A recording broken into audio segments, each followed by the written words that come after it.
Yun mga kaibigan, wala nang edit to.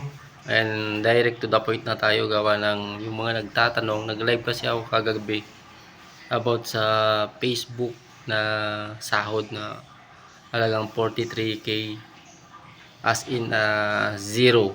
Wala tayong nakukuha. Opo. So shinare ko yun para hindi matulad sa iba. Kasi mahirap yung ganong sitwasyon. Tulad ko na umasa na makasahod ng ganun. Sino ba naman ang hindi matutuwa, 'di ba? Napakalaking blessing 'yun. 43k, $749, I think 'yon, o $759.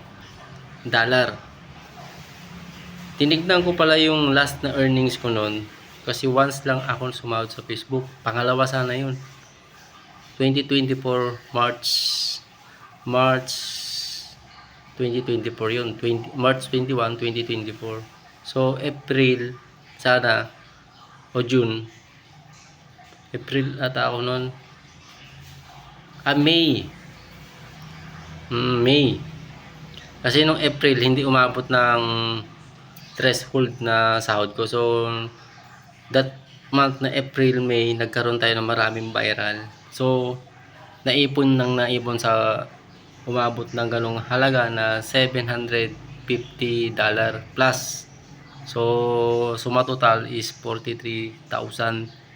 As in, hindi ko nakuha gawa ng meron tayong restriction sa Facebook na flag behavior. Sabi nila 3 months.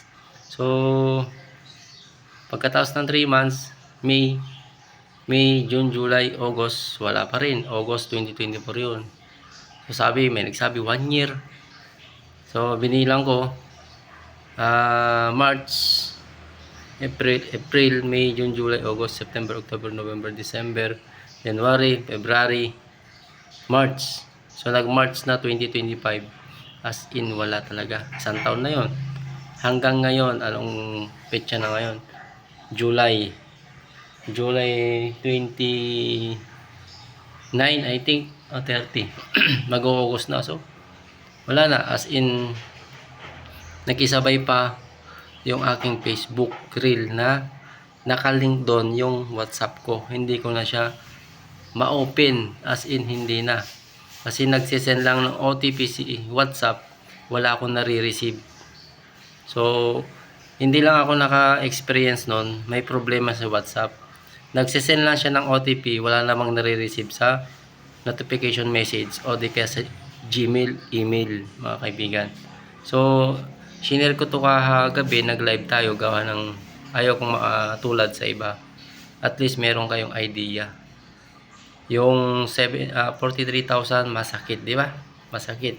Napakadami ng mabibili nun, kung tutuusin. Pero, kahit ganon, may plano ang Panginoon para bakit tayo panghinaan ng loob dahil lang doon. Kumbaga challenging to para sa atin, para sa ating lahat na nagsisimula pa lang, mga kaibigan.